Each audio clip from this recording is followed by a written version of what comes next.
Okay, I quickly read over the Ken Klippenstein journalism, the article that he put out where he spoke with the Discord friends of the shooter. Excuse me. But is there anything interesting here? Not really. Yeah, that was my understanding looking through it. He's not like a far left radical, and he's not a groyper. Seriously, the groyper thing was never even remotely substantiated on any level. And the only thing that it really contests is that the FBI has said that they're going to investigate his Discord friends, and they've claimed that his Discord friends were celebrating and knew about the murder, whereas the Discord screenshots indicate actually that his friends did not know about the murder and were just baffled when he posted about it. Like, this was the opening post. Hey guys, I have bad news for you all. It was me at UVU yesterday. I'm sorry for all of this. I'm surrendering through a sheriff friend in a few moments. Thanks for all the good times and laughs. You've all been so amazing. Thank you all for everything. Imagine if you had a Discord friend who posted this apropos of nothing. Like the other day you were talking about whatever. Damn, Charlie Kirk got shot. Next day. Yeah, all right. Sorry guys. Like I'd assume it was fake. I would assume it was fake. That's crazy. Me when I have to do a high-profile political assassination because I'm bored. Exactly. Does it really matter? The right will substitute their perception of reality anyway? Yeah, I mean, no, doesn't really matter that much. Still, it's nice to have some confirmation to what I sort of already assumed, you know. Left-leaning, but largely incoherent political views. Not, you know, not like a super partisan, you know, classic Discord posting. Screenshot of another Discord chat where Robinson went by the new username Bedbug Inspector. Fascinating. Any chance he's part of one of the internet cults like Adam Waffen? No, Adam Waffen's a Nazi cult. No. A sarcastic banana. He didn't live in a rural area. The indictment includes messages he sent to his partner. I'm not reading that shit. Free Palestine. The following text exchange. Hold on. Police interviewed Robinson's roommate, a biological male who was involved in a romantic relationship with Robinson. The roommate told police that the roommate received messages from Robinson about the shooting and provided those messages to police. After reading the note, the roommate looked under the keyboard, found the note that said, I had the opportunity to take out Charlie Kirk and I'm going to take it. Police found a photograph of the note. The following text exchange then took place. After reading the note, the roommate responded, What? You're joking, right? Robinson said, I am still okay, my love, but I'm stuck in Orem for a little while longer. Shouldn't be long till I can come home, but I gotta grab my rifle still. To be honest, I'd hope to keep this secret till I died of old age. I'm sorry to involve you. And she said, you weren't the one who did it, right? He said, I am. I'm sorry. She said, I thought they caught the person. He said, no, they grabbed some crazy old dude that interrogated somebody in similar clothing. Remember how, he said, remember how I was engraving bullets? The fucking messages are mostly a big meme. If I see notices bulge ooh on Fox News, I might have a stroke. My brother in Christ, you're the one who engraved the meme on the bullet. What did you think was going to happen? I might have a stroke. All right, I'm going to have to leave it. That really fucking sucks. He really did not intend to leave the rifle? That's crazy. He really didn't intend... It wasn't an intended message. He just did that. He just had the engravings on the bullets for fun. That's crazy. We're allowed a little whimsy. I agree. A little whimsy in life never hurt. I mean, maybe it did in this case, but, you know, broadly, I mean. But killing someone as a shitpost is really sad and pathetic. Everyone's so judgmental these days. That's the main problem with society. Oh, speaking of assassinations, you guys hear that the terrorism charge got dropped from Luigi's case? That was always an overcharge, so it's not surprising to me that that got dropped. Murder charge got dropped too? Murder 1? Really? Why was murder 1 dropped? Or was it special murder to regular murder? Isn't it still murder 1? It's murder 2 now? They're pursuing murder 2? Murder 1 is different in New York? Is it? Because it definitely fits the definition of murder 1 in, like... Murder 1 in New York is special murder. It requires a big crime on top of the murder. That's confusing, but okay, gotcha. New York judge on Tuesday threw out terrorism charges against Luigi Mangione. In a written decision, the judge said although there isn't any doubt that Thompson's killing last December was no ordinary street crime, state law in New York doesn't consider something terrorism simply because it was motivated by ideology. Okay. I mean, certainly they're going to be keeping the second-degree murder charge. Like, there's no getting rid of that. It wasn't even motivated by ideology. I mean, that's an argument that would have to be made in court. The judge is saying that even if it was motivated by ideology, it wouldn't meet that criteria. Do we still have any reason to think he did it? I think he did it, mostly because of his post-arrest behavior. However, I think that the only reason the state apprehended him was through illegal evidence gathering, and I really want to see the trial play out, because if they admit to having gathered that evidence illegally, I want to see like how they handle it, because they're not gonna let him walk. There's no fucking way. I do want to. I want to know more. Hell yes, Queen. Stunner. Michigan Republican bill bans all porn and depictions of trans people.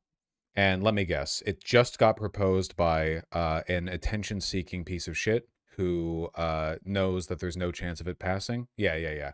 You guys know, listen, you guys are aware of the fact that anyone can put forward any bill, basically, right? Well, you have to be in the legislature. But they love to attention farm off of this. Who was the guy who said that he wanted to he put forward a state bill to he wanted to propose that Trump's birthday be a state holiday, and then like the next month he was found with child pornography? Introduced last Thursday, Bill 4938, also known as the Anti-Corruption of Public Morals Act. Really? Anti-corruption? Would prohibit the distribution of all, quote, real, animated, digitally generated, written, or auditory pornography, with exceptions made only for scientific or medical research or instruction, as well as peer-reviewed academic material. No. This could never happen. Why are you... Stop showing me shit. Fuck off. Additionally, it features a provision directly targeting trans people, banning content that, quote, includes a disconnection between biology and gender by an individual of one biological sex, imitating, depicting, or representing himself or herself to be of the other biological sex by means of a combination. This is a shit post. This is a shit. This is legally inapplicable, practically unenforceable, and socially undesirable. It's like on every level, this is just somebody trying to showboat for attention. Let me just remind myself of this fella, Josh Shriver, because that name sounds familiar. And I just want to, I want to, hold on. During his tenure in the Michigan legislature, called for a ban on hormonal birth control, pornography, same-sex marriage, gender-affirming care for adults, and promoted the Great Replacement conspiracy theory. Okay, he's just like some grinning millennial neo-Nazi. Also, Jesus Christ. Oh, he's got the Charlie Gum thing going on. Far-right Christian nationalist. At the end of the day, it's God who appoints our elected officials. Honestly, I work for God and not for one man. An appearance on Jack Posobiec's podcast. Yeah, you're basically taking seriously like shit posting from a Nazi troll. I'm not trying to like delegitimize the threat these people pose, but this is not passing, you know. He voted against a bill to ban child marriage. Later that year, when the House passed a package of sex abuse bills in the wake of Larry Nassar and Robert Anderson scandals on a 105-4 vote, he was one of the 4 no votes. So explicitly pro-pedophilia. He's shitposting in a state legislature, and he's an elected Nazi troll. Yeah. But what I'm saying is, like, this is nothing more than a reminder that we have Nazis in state legislatures, which I already could have told you, you know. There's a 0% chance of this actually passing, and it should be treated as such. Just keep that in mind. It's like taking seriously everything Mike Lee posts, you know? Like, just because he's a senator doesn't mean you should... Like, well, you know, Mike Lee posts something about a Jewish cabal. It's not going anywhere. I mean, he just says whatever. Or Boebert or Randy Fine. Yeah. Isn't Michigan supposed to be moderate? No, Michigan's a purple state, which means that it has an equal mix of inept, dickless Democrat voting districts and neo-Nazi districts. What district does he represent? I bet you it's full of Ruroids, I'll tell you that much. 66th district. 90% white, population 93,000, deep Republican. I'm not going to look up the demographics of Michigan 66th.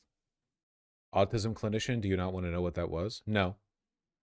It says 90% white. Yeah, but it's in the Midwest, so. Reminder that autism's made the fuck up. That's facts. That's fucking facts. You know it. Okay, there was a fucking lynching and none of the news sites are covering it. What's going on here? Yeah, 2 lynchings next to each other, right? That's fucking wild. Can somebody explain what's going on here? Black student found hanging at Delta State. Police say no foul play. Wasn't it? It was two people, right? Was it two people like near each other or 2-ish hours apart? Okay, okay, maybe unrelated.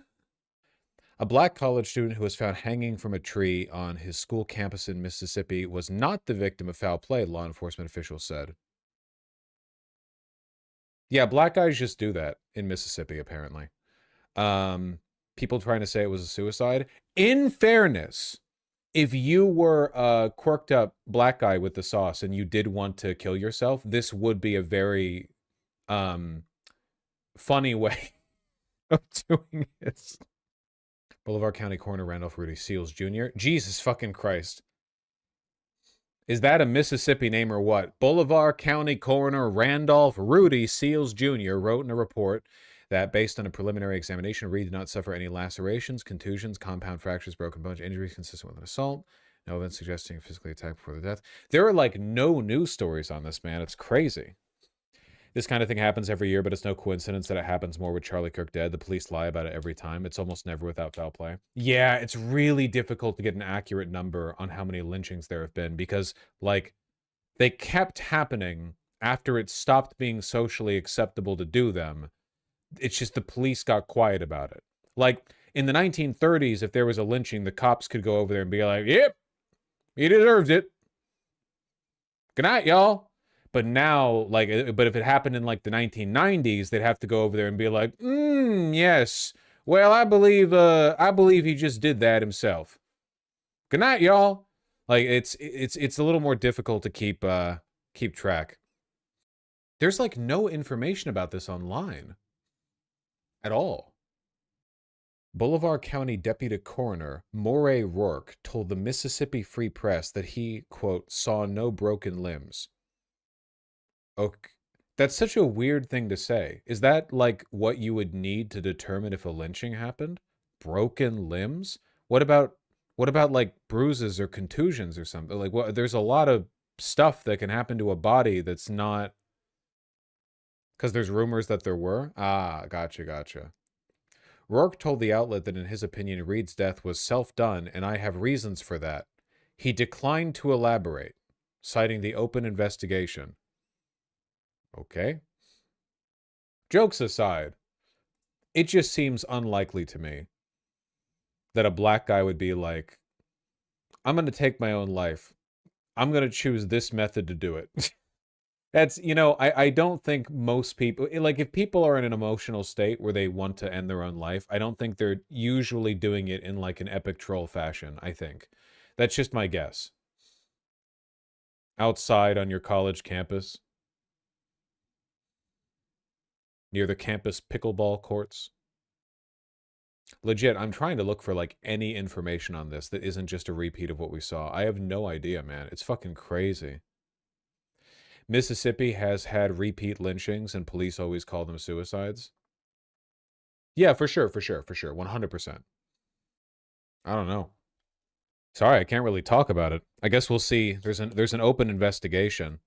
We do know that there was like a wave of death threats that were directed at historically black colleges and universities after Charlie Kirk was assassinated.